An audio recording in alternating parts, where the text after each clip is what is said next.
Hourglass, and for joining us for the first time. Hourglass is the only UK charity which is focused on stopping the abuse of older people and raising awareness of the prevalence of abuse and working with other like-minded organisations and policymakers and influencers to prevent abuse and to promote safer ageing for all older people across the UK. This morning, I think this is probably our 7th webinar hosted by Hourglass with our partners in ARC. ARC is the Age Reform Coalition, and it is a collaboration of organisations that are campaigning for change in age-related legislation and to improve standards of care across the UK. This morning's webinar is really focusing on the care industry and exploring what needs to happen to improve the industry for both the carers who are working in the care sector, but also those older people, others receiving care. The webinar will be led by Nightingales Army, who is one of the members of ARC, and a roundtable of experts within the sector, which will highlight the need for better recognition of healthcare assistants and carers' well-being. We will look at how we can prioritise the mental health of our carers and therefore improve the care for those receiving care. Before I ask the panellists this morning to introduce themselves and give a little mind, I would just remind everyone that we are recording this morning's webinar and it will be available on Hourglass's Knowledge Bank for anyone to view afterwards who aren't able to join us this morning. And if anyone in the audience has a question as we go through this morning's webinar, if you would pop that into the question and answer, and we will try to address that before the end of the webinar. So if I could maybe begin by asking Elizabeth, if you would like to start to introduce yourself this morning. Thank you. Perfect. Thank you, Sarah. Good morning, everybody. My name's Elizabeth. I am the co-founder of Nightingales Army with my colleague and business partner, Felicity Miles. We together have a combined 30 years experience in the health and social care sector, working in various settings such as hospital, community and care homes.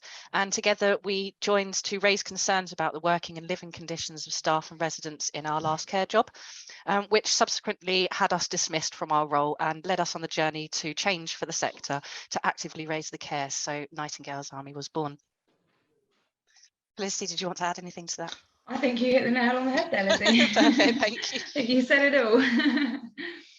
Thanks, Elizabeth and Felicity. Cath, would you like to introduce yourself?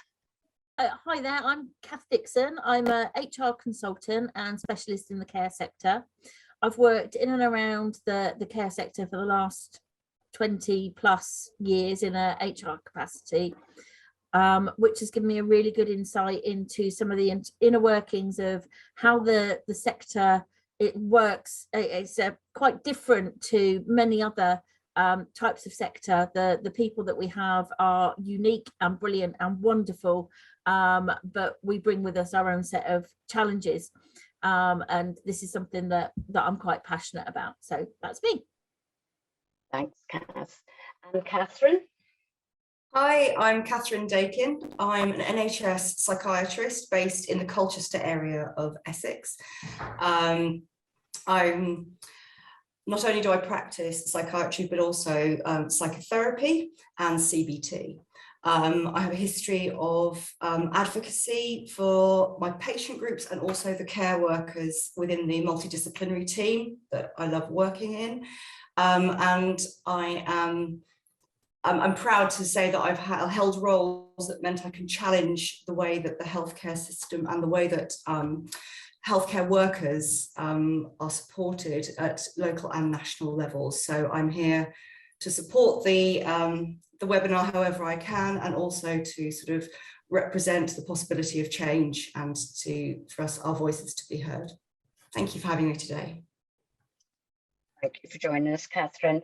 And Angel? Hiya. Hi everyone, my name's Angel Clark. I am the co-owner and founder of One Oak Home Care and One Oak Day Centre. We're based predominantly in Sudbury, Bury St Edmunds and Colchester. My background before I got into the care sector was actually in employment law, and you could see what the errors were in the system and the problems that we were facing, the care companies were facing. So again, set the company up with the sole focus of caring for staff and changing the ethos and the values and the ethics that are kind of renowned within the industry. But yeah, thanks for having me. Thanks, Angel. And we're delighted Shaun is joining us as well this morning. So Shaun, would you like to give a brief introduction? Yes, certainly. Good morning, everybody. My name is Shaun Keep. I have a background from a police safeguarding investigation point of view. I left the police in 2015, discovered a bit of a gap in what goes on in the care sector, a gap around speaking up and enabling staff to speak up. I didn't think the right processes were in place. So myself and a business partner started Say So in 2017. One of the things that we do that we think is different is actually going to the workplace, speaking to staff and talking to them about our independence, our impartiality, and making them feel that they can trust and have confidence in our service to speak up. And consequently, that has led me to speak to hundreds and hundreds of care staff, I would suggest, over the last few years. And it is quite surprising always when we close the door, the managers leave, and we talk to them from an independent point of view. It's quite amazing what they do tell us. So I have an insight around care staff and how they feel and what their issues are. And if I can contribute in any way today, that'd be great. Thanks, Shaun. Thanks, everyone, and you're all very welcome. And we're delighted that you were able to join the webinar this morning. We're going to start off, I think, Elizabeth, you're going to start and just give perhaps an overview of the subject matter that we're here to discuss this morning, which is who cares for the carers. So I'll hand that over to you, Elizabeth. That's lovely. Thank you ever so much. So yeah, we're joined here today to discuss who cares for the carers, and what we know as healthcare assistants ourselves is there's not much mental health support for individuals working in the health and social care sector. It's an extremely it's an extremely difficult job. You're taking on a lot of trauma from other individuals. You're working in a very high-paced atmosphere, and we don't feel that there is enough support for individuals that are working in that condition. So we feel that there needs to be more awareness around this matter and this subject. It needs to be highlighted, and there needs to be more support out there for individuals who are experiencing different levels of trauma and burnout within their job role. Lovely. Thank you. Okay. So if there's anything any of the panelists want to raise, just raise your hand, and hopefully I think I've got most people on the screen. We've had some questions in for the webinar this morning, and I suppose following on from what Elizabeth was saying, our first question is a very basic one, which looking forward to hearing what people have to say around what is vicarious trauma and burnout. And I don't know if anyone wants to go first or whether I have the role of just picking on somebody to go first. But Catherine, just with your background, would you like to maybe give some explanation this morning on vicarious trauma? Happily. Yeah, so I think the important thing to appreciate before we go specifically into vicarious trauma is that there are many, many different forms of trauma. There are some that are very well known about in the media and has a great social presence. So PTSD, the post-traumatic stress disorder, is the one that is the most popularized in the fact that it's talked about, understood better.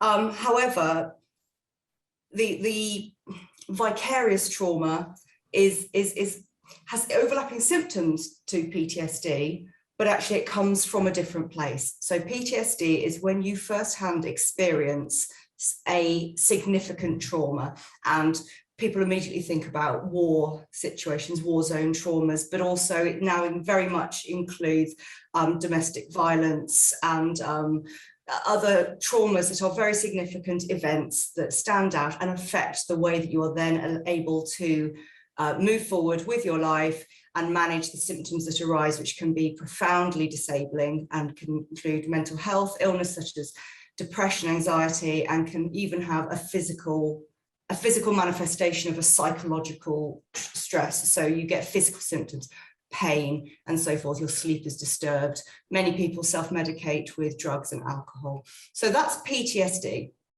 and it's something that I deal with quite a lot. Vicarious trauma is not when the trauma has directly happened to you, but you are experiencing the trauma from somebody with whom you're working or you're connected with, and it's their trauma that you're working empathically and compassionately, and you take on the trauma, a lot of the trauma that they have.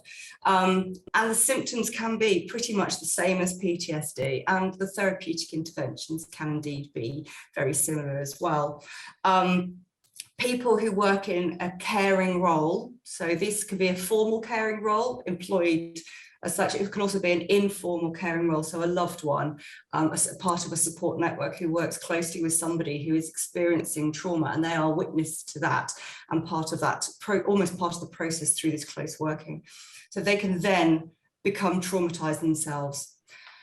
An added note to that is thinking about the people who take on caring roles tend to be those who have quite a vocational calling to that role, and that's usually because of something that's happened in their life previously that drives them to help. It's, you know, so you always automatically have this situation where you have somebody who has experienced maybe their own trauma and abuse in their past to a greater or lesser extent, and that has motivated them to go into the caring profession or a caring role. When you are somebody who has that level of empathy and compassion and dedication to the cause, you actually are inherently more vulnerable. And I hate that word vulnerable because it's just a weakness. It is not a weakness at all, but you are more open to becoming traumatized and suffering the consequences of vicarious trauma. So, I mean, there are a million things to say about the different traumas, but I think hopefully that springboards other people to add to it, and correct me if I've said anything that is in conflict with the way that you understand and work with vicarious trauma. Thanks, Catherine. Now that was very comprehensive. Cath, is there anything you would like to add? No, that's a far better summary than I can do Sorry. from a layperson's point of view. What it put me in mind of actually was when you were explaining that, was thinking back to the drama Help with Jodie Comer, and the fact that during the pandemic, a lot of care workers were actually experiencing both direct trauma and that vicarious trauma. You know, that scene where she was running around at night, that must have been, you know, we know that there were people in those situations that would have been hugely traumatic for that individual, as well as watching and trying to support all the other people that were going through trauma themselves. So I think I just wanted to kind of say that actually in the care sector, that there must be a lot of people that are experiencing a double whammy. Yeah, absolutely. Angel, from your experience? Yeah, I think the carer burnout side of things and the vicarious trauma is something that maybe is almost put on a back burner quite a lot by a lot of employers, because they, from my perspective and what I've seen historically, is that it's almost like, okay, well, that carer's struggling, that carer's burnt out. It's almost like they're done now, and then let's just get another carer in, and they'll be fresh faced and they can start their traumatic life all over again, rather than actually getting to the root cause of it and seeing how can you help that person, what can you do for that person. That's what I kind of see from it all. And Felicity, obviously you've worked in that role in the past. I mean, have you any to add on vicarious trauma and burnout? It made me wonder whether management are aware really of it, and what signs and symptoms there actually are for management to take on board when even employing somebody. So to look out for it before they're even employed, so that support is offered before they enter the job role, rather than, like, you know, Angel just said, they get to a place where they're burnt out and then it's like, see you later. So yeah, I was just wondering whether, Angel, you had very much awareness of this before you even, you know, before you entered your role. Yeah, I think so. I think because some of the things that I witnessed in the employment law side of things, that the employers were very much a case of, okay, next, and it was very much a case of next.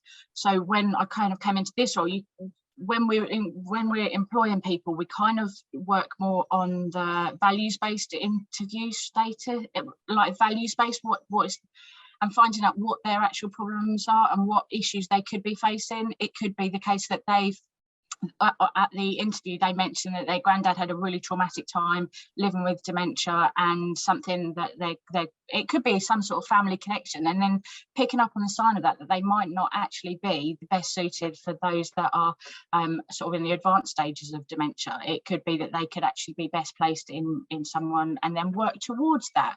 But it's picking up on their stages of what their personal trauma is before they start in employment, which is like you mentioned. Or the earliest stages possible. Absolutely. And I'm just thinking, Shaun, in terms of and obviously when you're speaking to care staff, you're thinking about speaking out and, you know, adult safeguarding, but does trauma ever come up in the conversations from the carers that you've had conversations with? Yeah, I mean, there was a classic account that I came across a few years ago now, where a lady was a care worker, but her husband had lost his job.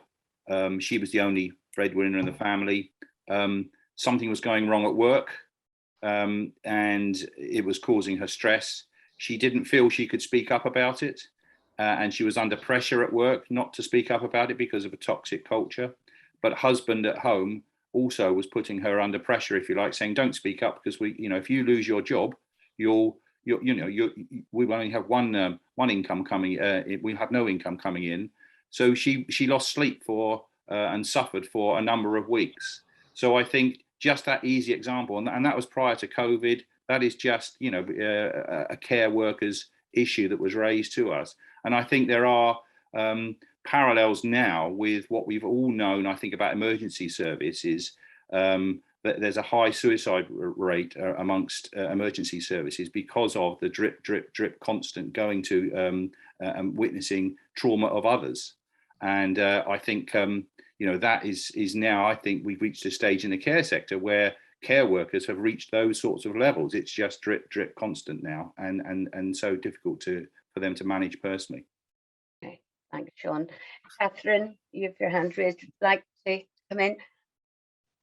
And then I'll come to Cath. It's just, I felt, I just wanted to sort of leap onto some of the really important things that Felicity and Angel just mentioned. So about the, do employers, do managers, do they even know about it? Is the support there before the carer starts? Or so when I was preparing for this, one of the things I wrote down was that support needs to be proactive, not reactive. And it's only when that approach to support is implemented and it's the culture of the setting, it's not just an add-on, it's not just an optional extra, it is inherent, deeply entrenched in the way that people work, this proactive approach to support. That is when the carer feels safe. It's when you feel unsafe that you become extremely vulnerable to the damage that trauma exposure of any sort can cause. So within this proactive support, I just wanted to write what I wrote down. So to be trained appropriately, and this is an ongoing thing, is to feel empowered, and that will help you feel safe. To be remunerated appropriately, to earn money that reflects the training that you have, the risks that you operate in, the responsibility that you bear, that helps you feel validated. And then if you're proactively supported, so as Angel said, matching the carer to the right role to reduce that risk right from the start of trauma, but also being dynamic about it, thinking actually circumstances change. We are not a static person with this, we don't come with this experience and that is all it is. It changes, and having employers, managers, uplines who are really, really aware of this and can respond, not react to changes in life, to changes in the workplace. And I think COVID has really highlighted how damaged unprecedented and unprepared change can be. And I was thinking about the redeployment of care workers during the COVID pandemic to meet rota gaps and shift working. And often, not only is that very destabilizing, there's a very little autonomy and personal agency in the decision making. So people just got put where they wanted to, and that's an experience people around me that I worked with. But also it might mean that they're very ill suited to the role, and it could be a small level problem, or it could be a catastrophic level problem. So I just wanted to add that.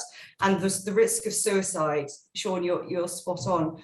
It's prolific. As a junior doctor, I've worked to represent junior doctors as well, because the rates of suicide are unfathomably high, and I see that mirrored in the nursing community as well, and obviously that includes the healthcare assistants and carers too. So this is not just us sort of being self-indulgent about having a nicer time in life. This is life and death stuff, and everybody has a responsibility to be part of change in the culture, societally, and within their workplace.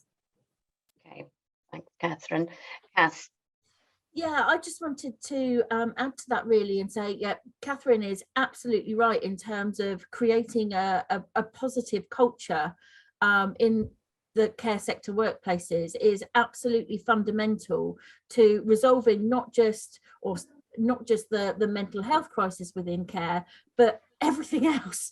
If we get the culture right, if we create places where people want to work, where people are supported to work, then everything else takes care of itself. But one of the things I also wanted to highlight, and forgive me because I can get a bit on a soapbox on this one, so if I'm going on too long, wave at me frantically and I'll bring it to a close. But is just to add something from the perspective of care managers. So care managers are fundamentally care workers too, and they've been going through the last 2 years of trauma the same way as everybody else have. They are also burnt out, so they are not at their best in terms of managing at the moment. And as we see within any care worker, that drive that we talked about at the beginning, that passion to want to make a difference is part of the cause of burnout, in that driven people are driven to just carry on going. So when the going gets tough, they just keep going. They work harder, they work longer, they do more to try and help more, and they're taking it out of themselves, you know, that you can't keep running on that empty tank. You've got to stop and fill the tank at some point. But managers haven't actually had much of a chance to do that for themselves because they've been responding. And I don't doubt the impact that bad managers have on care staff at all. But there are some very good managers that have got into the position where they too are burnt out, so they're not able to be their best selves at work. And we've also had this position where there's just so much coming in. It's like being in a swamp full of crocodiles, and you're trying to paddle through this swamp, and all these crocodiles are just keep coming at you. And so the managers are there trying to bash away these crocodiles. And that feels like their job now, that they're just a crocodile fighter, and they've forgotten their job is actually to steer the boat and paddle out of the swamp into the clear waters. But they're so busy fighting the crocodiles, they can't see that anymore. And that's where we need to get, is that realization that actually I need to look up and do something about this and get my staff into the clear water, so that we can start doing the proactive stuff and stop having to fight the crocodiles. Because once you're in that clear water, the crocodiles go away. But all the time you're in there, the crocodiles will just keep coming. And that's where managers are at the moment. And so they're fighting their own battles too, which means they're not able to provide the support that they might otherwise want to give their staff. Off my soapbox now. You're fine, Cath, thanks. Angel, you'd like to come in? Yeah, I just wanted to carry on to what Cath just said, because I am a care manager in the care sector, and I have a team of 50 odd staff that have worked such like troopers through the whole pandemic, before the pandemic, since it's all sort of started to ease off a little bit. And yeah, manager burnout is just as real as carer burnout, and I think that is reflective in a lot of different organisations. A lot of organisations manager turnover is just as high as carer turnover, and I think that we could do a whole nother one for that perspective. But I think Cass obviously got the crocodile one. I just say I'm a firefighter and that's my job. I'm a firefighter. I go in, I put fires out, I try and get a rest before the call alarm goes again, and we have to put another fire out. I think it's from every perspective, and I think as a manager I would put all of my energy into making sure that all of my staff are okay. I know that that's not everyone in the care sector, and I know that a lot of other care managers are burnt out. From my perspective, I tend to have quite a good support structure for me, sort of deputy managers, branch managers, across the thing, so that the care manager, I do get that respite. Not everyone's as fortunate, and I think it's just as a manager, just put all your perspective and all your time into making sure that the carers are okay, and like Catherine said, is being proactive rather than reactive. I think that's the best thing any manager can do. Off my soapbox. Thanks, Angel. Felicity? I just wanted to go on to what Cath said about management fighting them off like crocodiles, and what they really need to do is look up and actually address the situation. But what can they do to address the situation? Because their hands are tied generally from higher than them. So management are ruled by whoever's up above them. So this is what the feedback as a carer, what I've had for 19 years, is that they don't actually have a say in the pay. They don't have a say in what's actually going on. What they do are there to manage, and that's it. So if you've got any problems, you're to take it to the top. You take it to the top, you get fired. So what actually can managers do? What leeway do they actually have to make a change in the system? Do you want me to respond to that one? Yeah, you can respond to it. Yeah. Okay, so I appreciate it is really difficult for managers, because they're not, as you say, they're normally dictated to by the people higher up above them. I do have a bit of a theory that we're almost facing an extinction level event in social care, in that there are some people out there that are getting it right, that are prepared to listen to their managers, that are prepared to look up and see the clear waters and make the changes. And it is about leadership, development, training, support, well-being, all of those things. It's not rocket science stuff, it really isn't, but it does require an investment of time, money and energy to put those things in place and to keep them going. And the providers that will listen to that and act on that are the ones that will be successful going forward. The ones that aren't listening, the ones that aren't making the change, are the ones that are seeing increased turnover, that will eventually not be able to sustain their staff turnover, and like I say, an extinction level event. And hopefully that means, as painful as it's going to be, we will end up with a change in care, in that the providers that are getting it right will be the ones that succeed, and the ones that not will eventually become extinct. But it's going to be a long and painful process before we get there. Okay, thanks, Cath. Catherine, would you like to come in? Mine's a very, very quick comment. It's just, okay. I realised about when I'm talking about managers, I'm talking about in terms of like the NHS management system. And when I say manager, I wasn't thinking about the care managers. It is the people above, where decisions are being made and from where they're being imposed. I just didn't want you to think that I was saying anything about care managers, because actually that's the contrary, because I see care managers part of the MDT, the multidisciplinary. Yeah. So there's more of a disclaimer, caveat to what I was saying before. Okay, thanks, Catherine. Elizabeth, obviously, I know yourself and Felicity have often spoken about the importance of training and things that have already been spoken about, but why do you think care assistants experience such high levels of trauma? Well, I believe care assistants, they experience such high levels of trauma because, as what's been mentioned before, the training is poor and the expectations are so high and the pressure is so much on those individuals that they haven't been brought into a role which they expected. Maybe their interview wasn't reflective of the job that they're going to now pursue. The toxic culture when they step onto the floor and they find people that have been working there for many years and, oh, I do it my way, so this is the better way.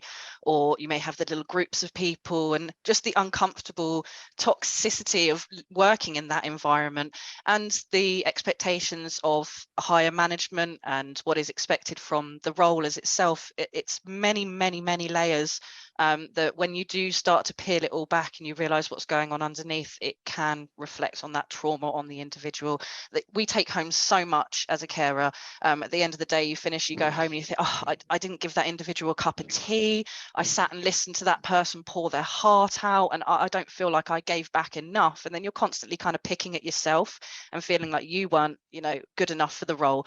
And it's a real catch-22 because you're constantly in this spiral. And as soon as you start, it's almost straight downhill because that expectation and the pressure and what's put onto you as an individual is so much. I think it's just too much for an individual to take on, and reflective of all the comments that have been said previously as well. Thanks, Elizabeth. Felicity? Yeah, I just wanted to add that from what Dr. Catherine said previously, that a lot of people are already traumatised when coming into the sector. They're generally people that have experienced childhood trauma, or they've gone through something that, like, she stated, you want to end up taking on a care role because you become so empathetic to other people's needs, you forget about your own and you just drift into this role. Alongside what Lizzie just said, the combination obviously adds this trauma in place, basically. Thanks, Felicity. Cath? Yeah, I just wanted to kind of add to that as well and say that care workers are often not just caring as a job, they're caring for whether it's family members, that their children, if nothing else, but often caring for older parents, Mrs. Jones down the road, they're the linchpin of their friendship group support network. They're the house that people turn up at for a cup of tea when everything's gone wrong. So they're not just supporting as a day job, they're supporting as a way of life. And so that impacts on their resilience too, because they're carrying everybody. Okay, thanks, Cath. Catherine, you want to come in? Yes, thank you. I just wanted to take a moment to think about the language that's used around trauma and in the workplace, in society. It's just common language. And I often reflect on the power of language and the words that we use and how they can be very, very empowering, or they can be very disabling. So thinking about the language associated with trauma, you have words like your heroes. You're heroes for doing what you do. And that's really exploiting the altruism and the vocational nature of the people who work in the care sectors. I think that's very damaging at all, because it's shifting the responsibility for the caring so squarely onto the individual and away from the system, away from society. And I think that it's the word resilience. I have an issue with the word resilience because in the essence of what it is intended to mean, it's a very positive part of the development of someone, the professional personal development, and can enable you to do work, manage it well, and then be able to sort of know when to leave it. But actually resilience, I think, is bandied around by sort of senior personnel, society, media, whoever, as the sort of the sticky plaster, and that means that if you don't have resilience, you have failed, you are weak, you are not resilient. And we are all working in our various different roles and grades and levels and purposes in a system that has pushed us beyond the limit, all of us. And having resilience is useful to a certain extent, but it is not a sort of a get out of jail free card for people who should be supporting us all better. I think it's a very diminishing word, and it sort of means that when you're not resilient, you're weak. There's a guilt. I failed in my role. No one has failed. Everyone is working way beyond what is, and even beyond possible advisable. And that the notion of, I think Angel was saying, you just keep going and going. When the bell rings, you know, the care alarm rings, you've had a couple of moments and you're back out there. That is not a sustainable way to work. It shouldn't be that way, but it absolutely is. I'm currently on an inpatient unit with highly traumatized young people, and luckily I am supported extraordinarily well by the team. I'm in a real position of privilege when it comes to that, and it bothers me deeply that what I have access to in my unit currently isn't the standard sort of rolled out care that this is underfunding, this is political agenda, this goes so much further than our little world in which we work. This is a much bigger societal problem, but ultimately we're made to feel like failures, and that is not okay. And I think the language used around trauma should be carefully thought about, and maybe it's time for a shift in that, because that's how awareness for this sort of trauma and experience is going to be understood, and we can move forward. Off the soapbox. Thanks, Catherine. Cath, you want to come back in? It was just really to say, I think it was me that brought up the resilience word, but yeah, it totally used in hopefully the correct context in terms of impacting on somebody's resilience and the amount of stuff that they're having to deal with. Yeah, what bugs me more than anything is, well, you should be more resilient. Wow. yeah, not fair. Absolutely. Thanks, Cath. Angel, is there anything that you want to add before we move on to some of the other questions? No, nothing more from me. Okay. And Shaun? Oh, yeah.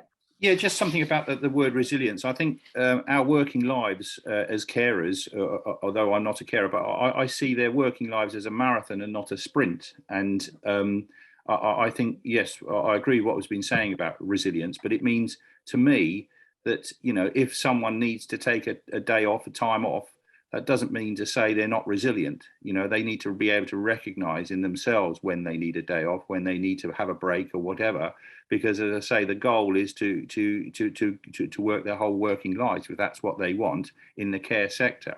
So I think personal resilience is not about being there every day and doing it absolutely, you know, top notch. It is recognizing actually your own difficulties and being able to say, do you know what, I need some time out here or whatever.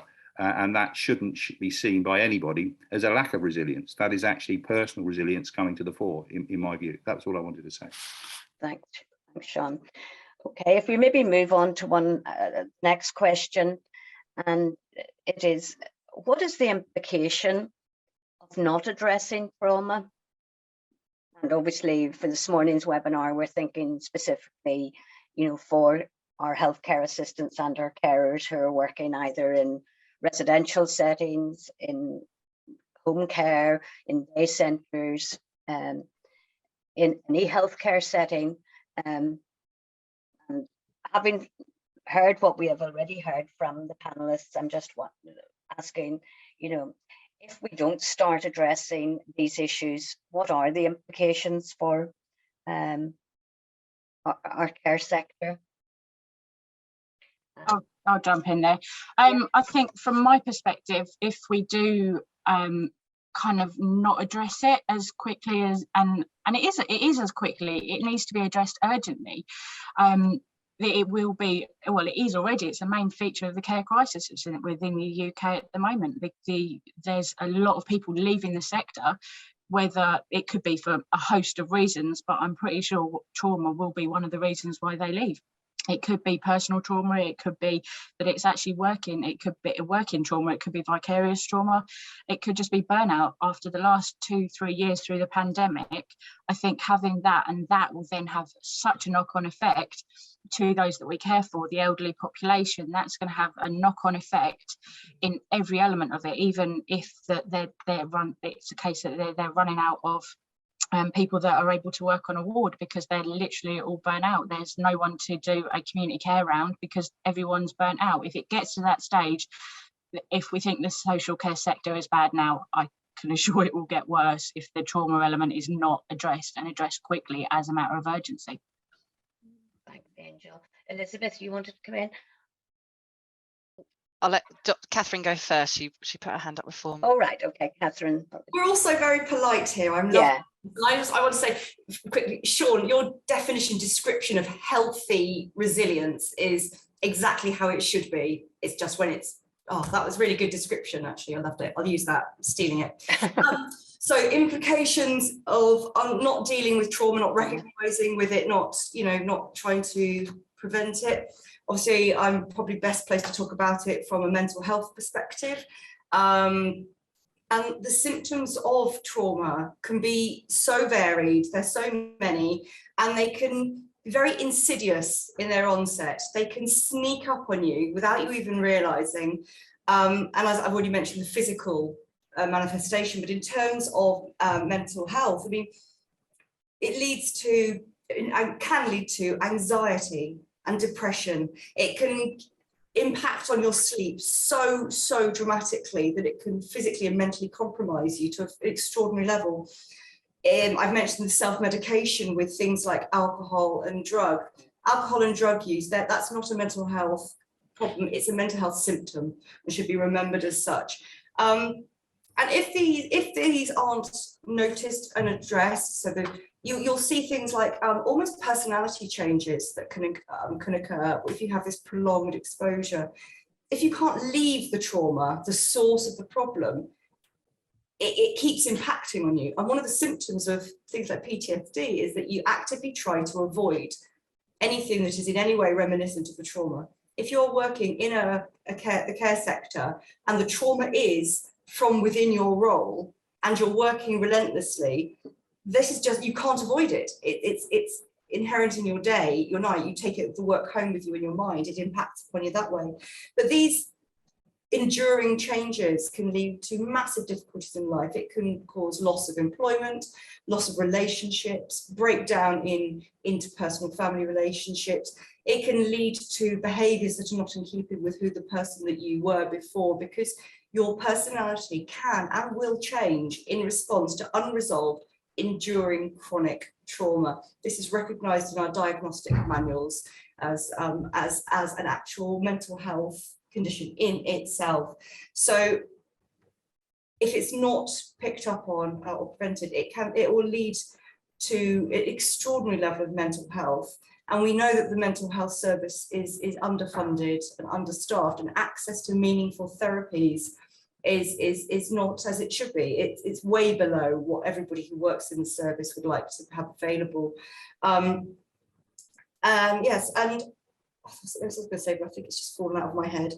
No, oh yes, and the loss of the staff retention issue, that's going to add another level of trauma to the people who are still there. So it's like that spiral. You mentioned, I think Elizabeth mentioned a spiral downwards, and the actual system you work in can become an additional problem in itself. So it's far-reaching and very, very dangerous and worrying. Thanks, Catherine. Elizabeth, do you want to come in now?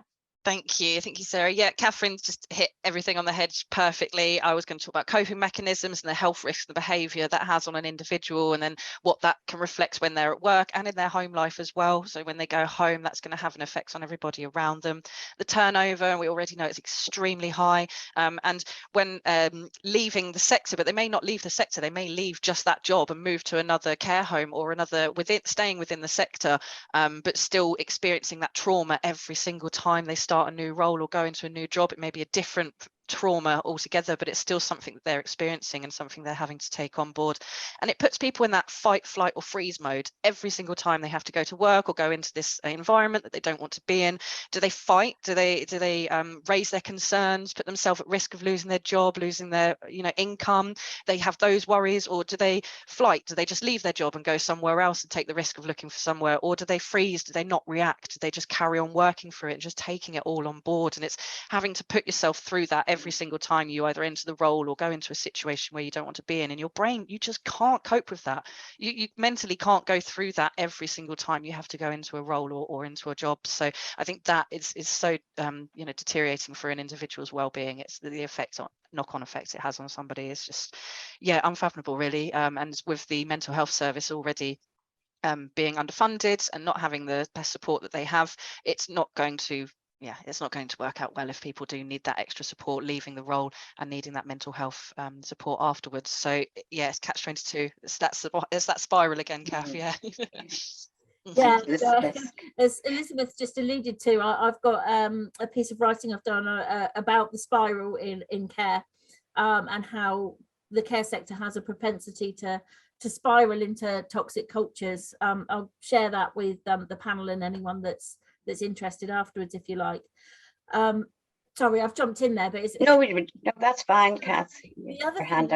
The other concern I have about the impact of high levels of burnout in the care sector is the increased risk that presents for safeguarding concerns, in terms of whether you've got, so you end up in a situation where you've got your really good staff who are fantastic, they're the ones that are burned out, and you're working with your not so good staff that are basically there because they can't get another job, or they don't want to get another job because they're having an easy life where they are, or with agency staff who may be very skilled at what they do but are not necessarily committed with the relationships to the people that they're working with, so they don't quite care as much, if that makes sense.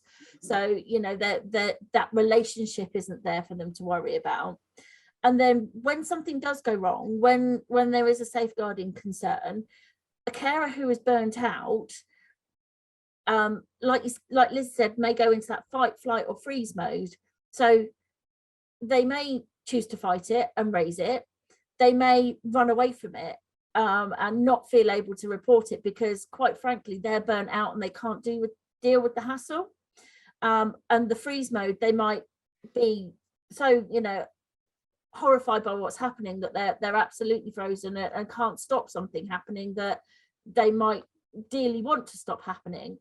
And I just think that there is this risk of the more burnt out with staff we've got, the more we put ourselves in a position where those safeguarding risks increase. So particularly if you've got also staff whose coping mechanisms are impacted, they're feeling frustrated by what's going on.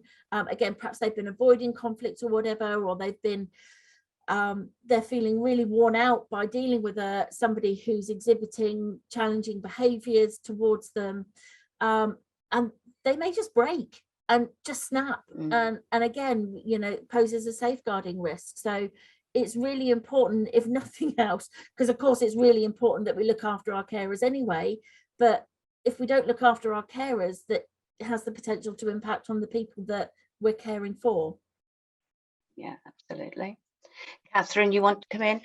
Yeah, it's just a point of interest, I think, because you just mentioned the fight, fright, freeze response. Well, latest research and developments into the psychological responses to traumatic events has now described a fourth F. It's always nice when the letters keep on giving.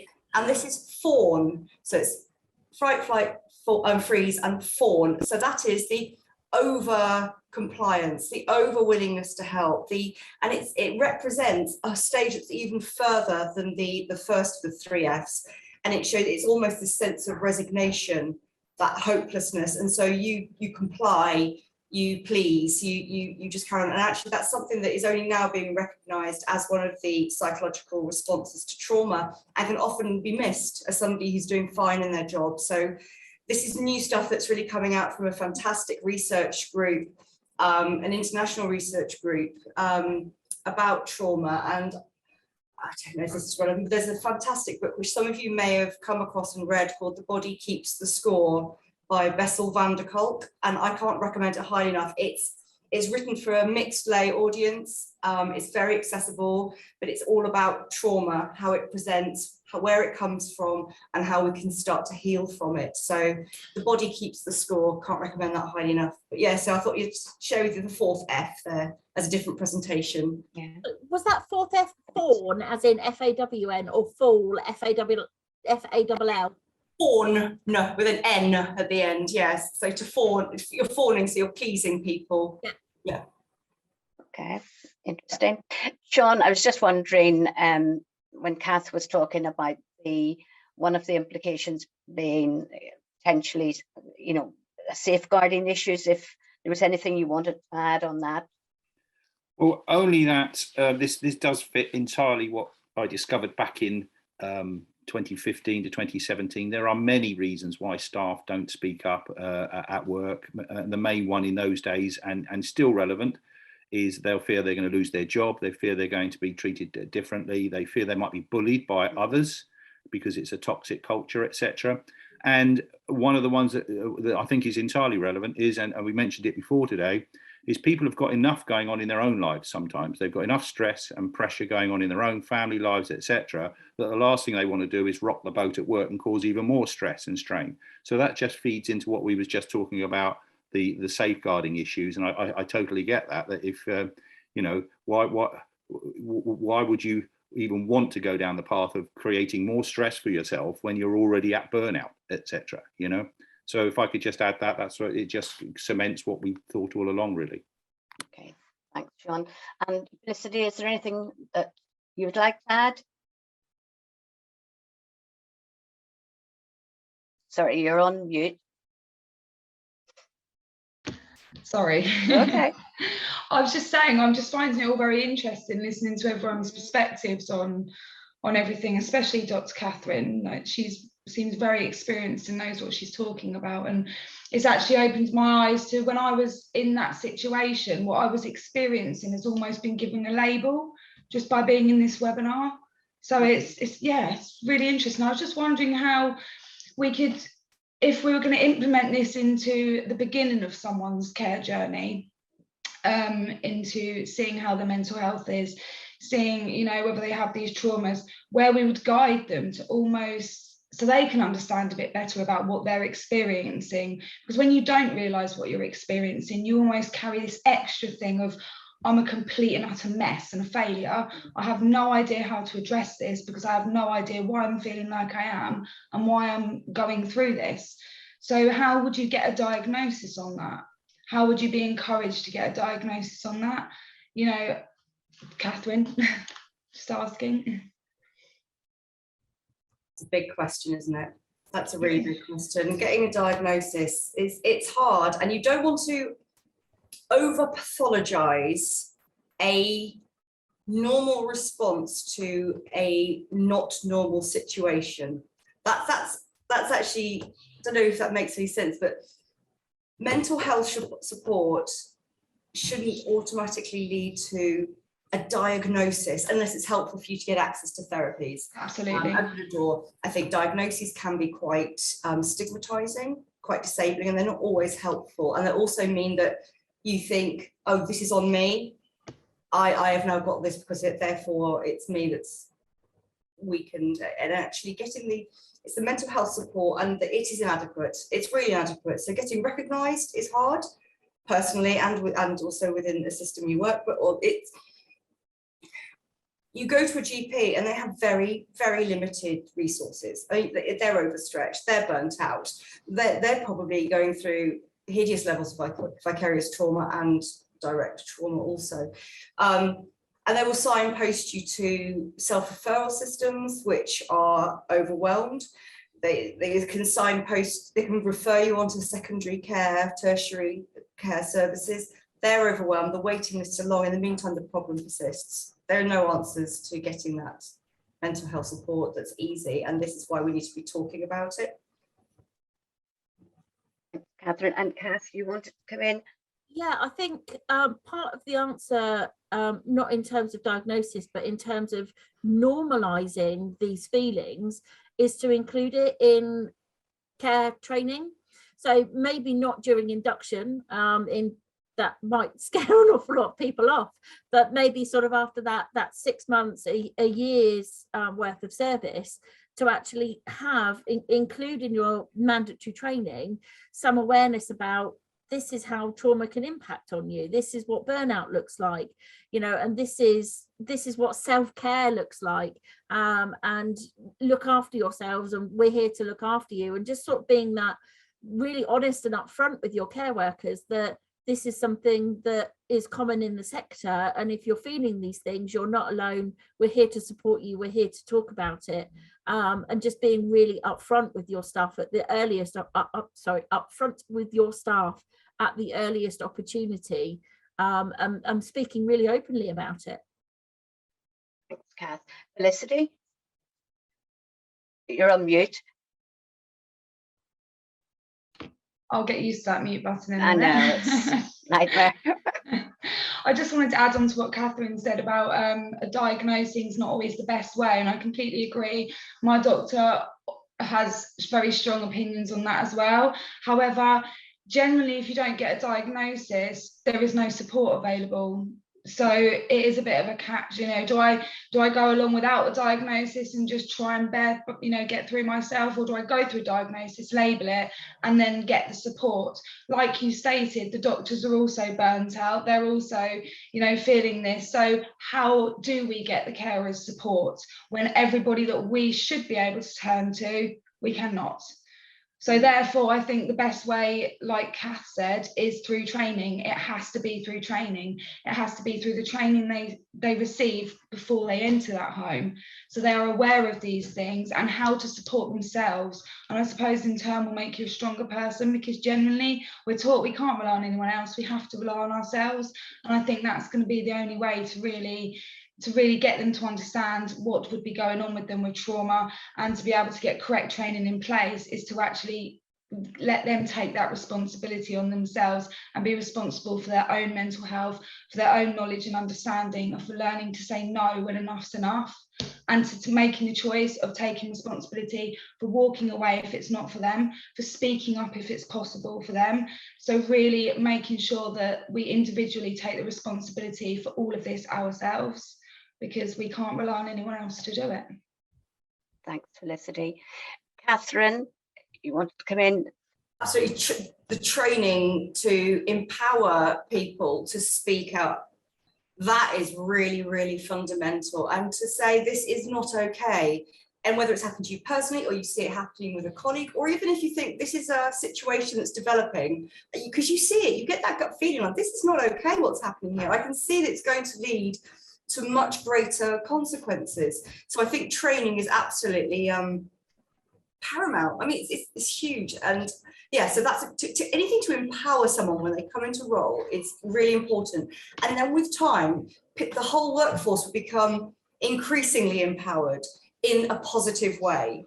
We lose the blame culture, we lose the abuse of altruism, and then there's the cultural shift starts. And then we can move from the really awful situation that Felicity just highlighted about we have to look after ourselves because those who should be there to look after us aren't available, but hopefully with a cultural shift, and not just in the care sector, throughout the whole of society in all forms of employment. When we start to that, the culture shift, then we see a very, very big change happening, and hopefully we get to the stage where we are supporting each other and not just ourselves. That wasn't actually the point I was going to come in on. It's just Felicity said such important, powerful words there. It was in response to the question that's been asked. Yes. I can't answer it fully, but in terms of when you, so I don't know if you could maybe just read out the question for people in the audience who won't see the question. Put the panel together, please try to expand on my point about another aspect of fawning, where, for example, senior and other staff will deliberately fawn to rules in over-scrupulous scrutiny, creating unprovable safeguarding concerns out of nowhere. The bit I just wanted to add before the others are probably more able to talk about it is, if you see fawning like that, it's entirely possible that senior member of staff is also traumatized, and they have potentially reached that stage of over-compliance to avoid conflict. And actually it becomes very toxic, very damaging, and then downstream everybody else falls victim to that. I'm not saying that's always the case, but it's something to keep in mind, that when you see senior members of a team, a system, behaving in a way that just doesn't make sense, while it could be self-serving, we don't know, but there could be that they themselves have now burnt out, they have experienced trauma, and they are now reaching this stage where compliance to avoid conflict seems like the only way they can get through their day and maintain the status quo in their lives. Just a thought. Yeah, thank you, Catherine. Cath, you want to come in? Yeah, it was going back to the point Felicity made about you can't rely on anybody, you have to rely on yourself. I just wanted to try and put perhaps a slightly more positive spin on it, because that makes me feel really sad when we say we can't rely on anybody, because hopefully we do have other people around us that we can rely on to look after us. But if we want to change things, we can't change anybody else. We can only change ourselves, and we can only change how we respond to things. So if we kind of think about the difficulties that we're experiencing and think about how we can change how we can respond to it, then we don't feel like we have to rely on other people so much. And Dr. Catherine might be better able to explain that what that means in practice, because that's going through counselling and it's going through all sorts of different things, because it's not as easy as it sounds. Just change how you think about stuff. But for one person, when I was in a very bad place, one person said to me, other people don't control your emotions, you do. You control how you respond to situations. And it really was a light bulb moment for me, and was, oh yeah, I'm not going to respond to this in this way anymore. And I needed help and support, and went to professionals and got, did some talking and worked through that. But that was a bit of a life changer for me, was when someone told me that I controlled my emotions. And I say, not without work, but that was a really helpful point for me. Thanks, Cath. Shaun, you want to come in? Thank you. Yeah, just a couple of things. Dr. Dakin, again, I think has hit something that we've experienced and are trying to address, in as much as, we do go to care staff and we speak to them, and we effectively familiarise them and train them around speaking up, and effectively empowering them and making them understand there can be a safe way of speaking up, even if it's anonymous. We'd rather have that information around whatever the issue is anonymously than not have it at all in the workplace, so that it can be addressed. So again, that's something I very much agree with, and I think that is a way forward for all sectors, but particularly the care sector, is making sure the staff know how to safely speak up. And when they do speak up, this is the next point, it can be about any issue. We all know, don't we, that Prince William and Prince Harry have been talking about raising issues about mental health, but still there lingers in the workplace that stigma around, if my line manager thinks I've got some sort of mental health problem, and am I going to be treated the same way? Are my friends going to treat me the same way? Are my colleagues going to treat me the same way? So there should always be a route at work of how you can raise an issue about yourself, or about actually any of your colleagues that you think might need some help and support.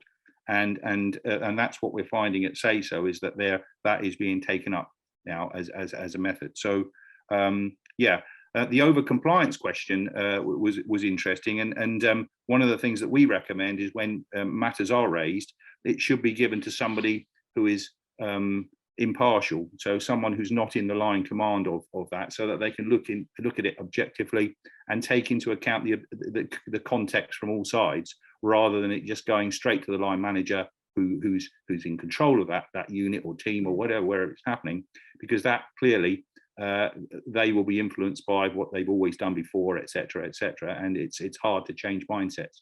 But that's how I think we need to address that question. Okay, thanks, Shaun. Catherine? Yeah, it's as Cath was saying about, you mentioned my name, so I feel I thought it was an invitation to chip in once more. About other people don't control our emotions. So it's absolutely spot on. And I went to medical school in my mid to late 30s, so I have done life all in a very different order. I proactively sourced a lot of mental health support, mindfulness, teaching an individual, just to make sure that I was the strongest and healthiest version of myself before I embarked on medical school. As a mother of two, I'm physically disabled, I have limited mobility. I thought, let's just really sort myself out before. And actually, that has stood me in the best stead it could have done through my training and now in practice.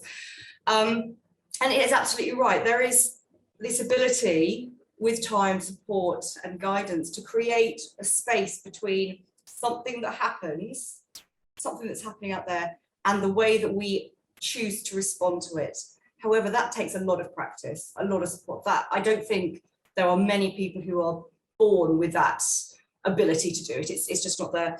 And so what I was thinking was, it is hard to do that. And if the support isn't there, you can't really develop it. But those who are in a position to identify the need to develop and to self-support, self-care, and seek help wherever they are able, if they are doing it in an open way, where they're comfortable having conversations that this is what they're doing, I can only imagine how empowering and supportive that would be for those who are not yet in a position to do it. Maybe it's too traumatizing, maybe they are too unwell, but seeing people develop around them and be included in the conversation could be very validating and give them sort of an inspiration that actually it might not always be this way, and I'm going to pursue the support that is out there. It takes a while to get it, but I can do this too. So I think if we're able to do something to support ourselves and develop ourselves and help ourselves and build this healthy resilience, then that really role models good practice in a professional role. And I think that could be incredibly helpful. And just a quick nod to Shaun's Speak Up work, which I just think sounds one of the most important and thrilling initiatives. I love it. We have within the NHS now somebody who holds the role of a freedom to speak up guardian. And I don't know if that extends beyond NHS. I don't know. I live in my NHS bubble. But this, I don't know how wide a use it is, but there's posters on the back of every toilet door. There's posters everywhere. We get emails. It's on our intranet. And you could approach them, either you can identify yourself or anonymously to speak up. And it's dealt with professionally, confidentially. You are protected, you're supported. And I think that's a really healthy development in the healthcare system. Is that relatively new, Catherine? Yeah, I think it really is, actually. I mean, I've not worked in the end, as you know, coming to the whole being a doctor malarkey quite later on in life. I'm not au fait exactly with how things were before I first was exposed to it, but it's something I've seen develop and become more aware of it since I've been in post. So yes, I think this is a fairly new initiative, and again requires that cultural shift for people to believe that's true, to believe that they can really submit that email or make that phone call or whatever it is, and they are going to be okay, and they don't have to fear repercussions, loss of employment, you know, which obviously, as we know within this panel, is a really real thing. So getting people to believe that it's true and it's not just some sort of paying lip service to some initiative, that's going to take time, but I think it's quite an exciting development. Yeah, I don't know, Catherine, whether you've had a chance to see the follow-up question, one that you answered previously. Are you able to see it on your?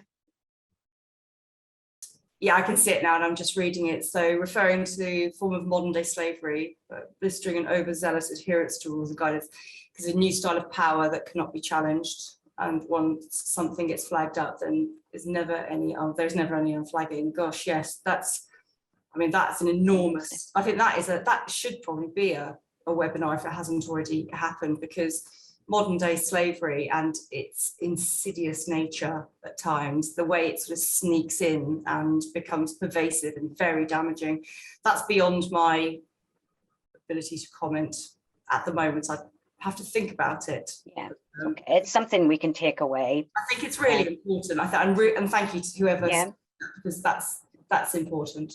Yeah, absolutely. Cath, you want to come in? Yeah, I don't know if I'm sort of opening interpreting that question correctly, but I wonder if there's an element of control within that.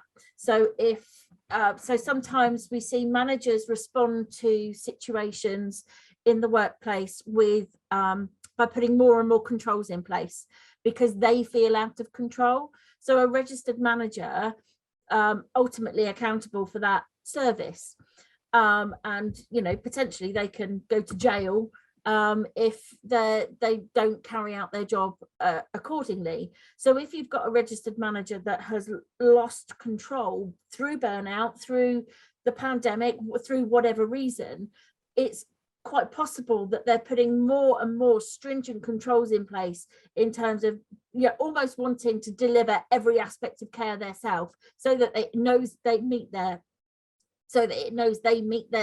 standards. I don't know if that's what the person's referring to, and maybe that's part of the problem in that scenario, that the person feels vulnerable and is trying to control it by doing it all themselves. Yeah, and because they can't do it all themselves, they have to give very, very specific micromanaging instruction in order to feel satisfied or order to feel safe. Okay, thanks, Cath. Catherine, you want to come back in? Yeah, just following on from what Cath just described, because obviously my level of knowledge of management system stuff, it's non-existent, so that's why I didn't feel I was in a place to answer it. But what you've just described does sound like somebody who is overly stressed, is overly put upon, is bearing responsibility that is not balanced out by support in whatever form it's needed, and that sort of defensive practice, that hypervigilance, these actually are in keeping with symptoms of trauma. So it could be that the way that they're practicing to prevent everything falling apart around them, that micromanaging, that, you know, that ensuring that everybody that they have control over is controlled, because they have nothing else that they have control over. That hopelessness, it's a very fearful situation and can be very damaging as well. So I was just thinking about that, and I've also noticed that a question has just gone into so Shaun gives the textbook example about passing a matter to an impartial party, but my point goes beyond this, because once a flag is raised over innocuous issues, it is virtually impossible to reverse it, and the person becomes blackened by innuendo. Tiny things can now be brought up which once logged for transparent, impartial review simply cannot go against them for definite fear of condemnation. Gosh, that's a lot of power in that question. I can see it's something that's really affected the person, and they've experienced that quite significantly. Again, I can't help, sorry, but very valid points, very valid. Shaun, do you want to maybe respond to that? Yeah, I'm trying to get my head around that question. But my long-term experience around trying to deal with any matters raised is you must have come up with a rationale as to why you're going to take the action that you're going to take to resolve an issue. And as long as you can document and rationale what you're doing, and you know, it can be evidenced and supported, then that is your resolution. I do take the point, though, that, you know, some people are very, very risk averse and will try and manage a risk. In other words, the symptom, rather than going back to the root cause of what are clearly you know, problems in the workplace. That's all I would say. Is my experience is rationale is the most important thing, and if that rationale can be supported, then that is the ideal outcome. Okay, thanks for that, Shaun. And just as we're now sort of in the last 15 minutes of the webinar, and I think the panelists, you have addressed this, but just the final question that we had posed was, how can we support healthcare assistants and carers to manage their well-being to reduce the onset of trauma? Any tips that you would want to put out that what perhaps managers or people listening might want to think about? I would say from the outset, be open about the challenges that working in the sector can bring. Promote self-care, promote self-care, promote self-care. And if we don't know what self-care is, then teach people what self-care is, or give them examples of self-care, help them find a way to care for themselves, because self-care for me is at the root of it, and a leader should be able to support their staff and identify where someone is not caring for themselves and support them to be able to do that. Thank you, Cath. Angel, you want to come in? Yeah, I just wanted to come in on how we can support staff. We, as a company, we really drilled into this probably a couple of years ago, sort of at the very beginning of the pandemic, of what can we do? People are going to be struggling, people are going to have their own issues, all of the team, they're going to have something that they're going to need to their support for. So we came up with having a happiness book. So from our perspective, it's all about what 3 things that have gone well, 3 things that haven't gone so well, how can you improve, what was a highlight of your day. So just like a workbook that we give to the carers, along with the mental health first aid kit that's got things like bath bombs and face packs and things like that. And if you see someone that's visibly, I need help, it's not fixing it, it might just be putting a plaster over it, but it's knowing that the managers actually care enough to think of something and have it on hand, ready to go. I can see you're struggling, here's a bottle of Prosecco and some face packs and some bath bombs and all sorts of goodies. Go and take that time to do the self-care, and hopefully through the happiness book that we created, it would kind of just explain to them even we've got like a self-care bingo, and it could be take a walk the dog, watch Netflix, and once you hit all of it, then you have an extra treat as well on top of it all. So I think it might not be a lot on the grand scheme of things, but as with anything, it always starts with a small gesture. And I think if more people are aware of having that small gestures, we have a mental health first aider on standby at all times, that can be spoken to anonymously. We don't need to be told about it. Managers, it's not something that managers are aware of, them having conversations with their mental health first aider.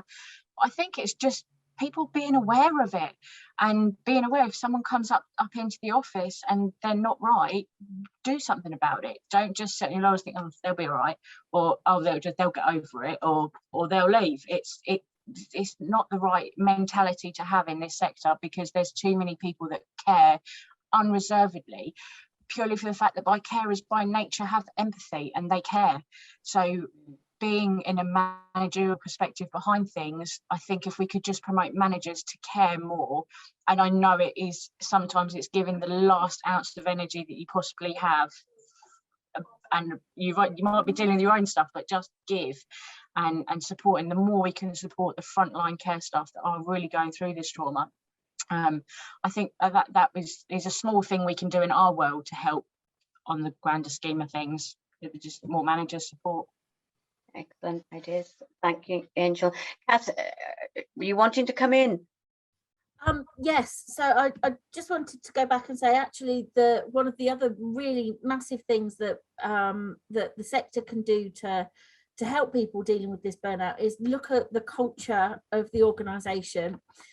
Stop fighting those crocodiles, look up from fighting the crocodiles, and actually look towards that plain water, and what does that look like, what does that feel like, and how do you get there? And there are 4 key things that I would get managers to focus on. Values-based leadership. What are the values of the organisation? And in particular, we're all talking about the care sector here. The primary value of an employer in the care sector surely is about caring for people, not just caring for the people that are service users, but caring for the people who work for that sector. So you have to make sure that in your leadership, you are leading in accordance with that value of caring, because if you're not, it creates a complete contradiction in what we're doing. And that contradiction is then really destructive in that culture, because people don't feel cared for, even though they're told the value is all about caring.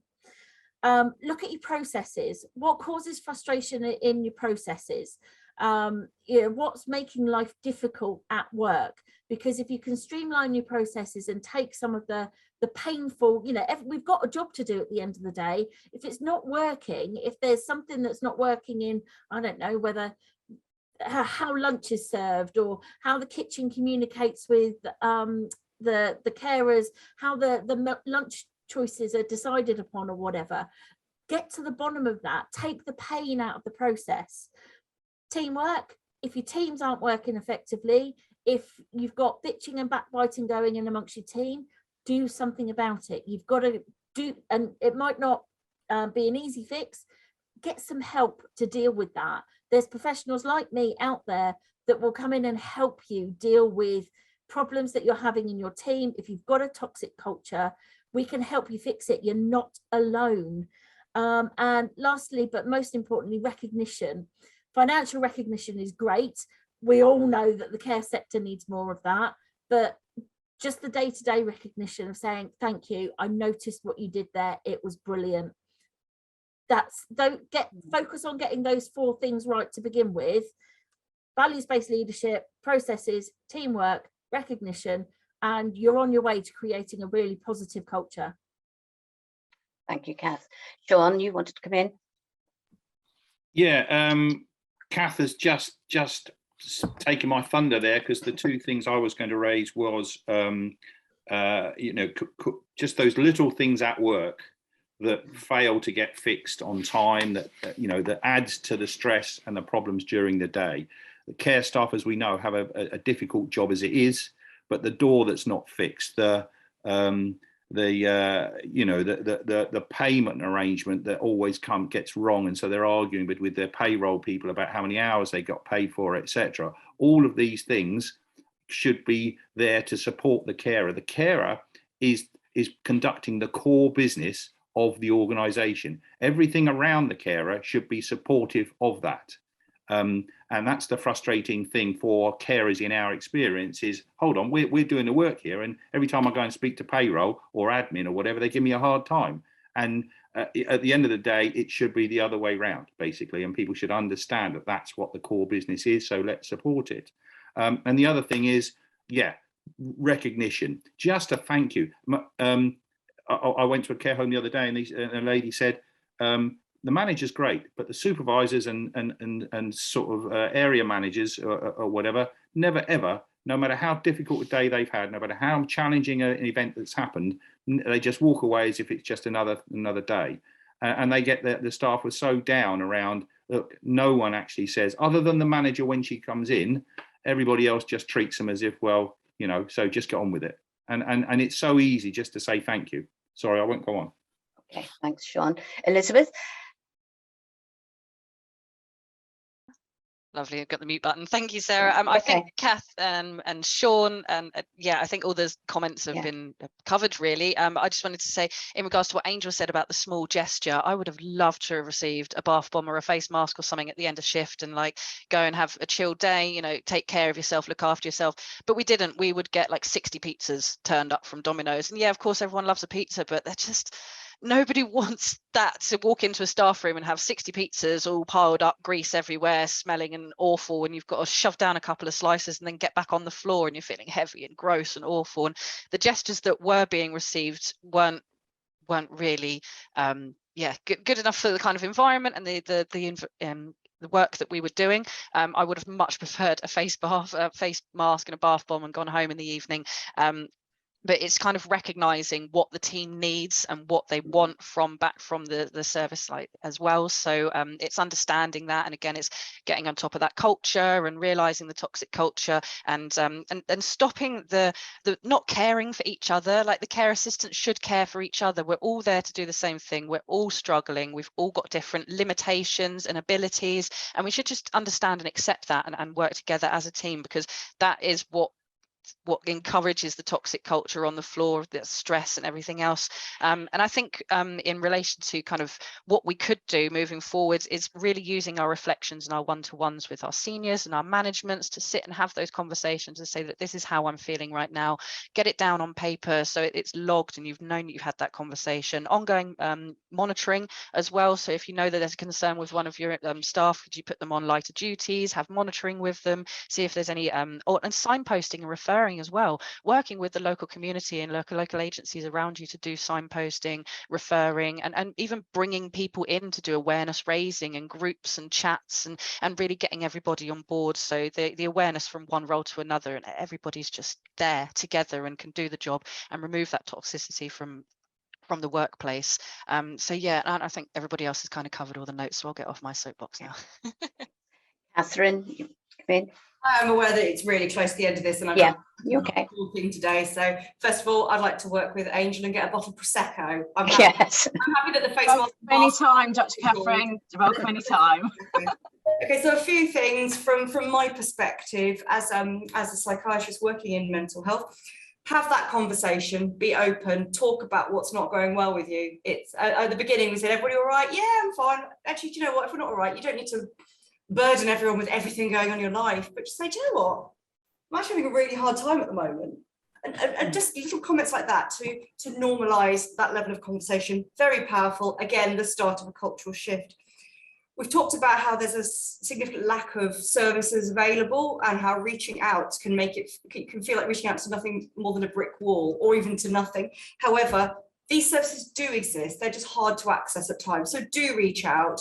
It might not happen quickly, but it will happen eventually, and start the ball rolling as soon as possible. If you're in a situation where you think you have already been affected by trauma and it is impacting on you and your ability to live your life, then reach out, do it. Make sure, go see your GP, go to self-referral, things you can Google, what's available in my area. Form a network of support around you that's outside of work as well, and find the value in that. I think, remembering that the managers that we're talking about here, not the manager that I talk about the care managers, part of the care team, they need support too. So Angel, I will bring a bottle of Prosecco for you. Anybody that has a role in management leadership is to embrace equality, diversity, inclusion, celebrate and support the individual so that they immediately feel they have a place. This can be at work is a home for them and they feel safe and supported, and acknowledging that the same job title does not mean the same personal experience. So really support the individual.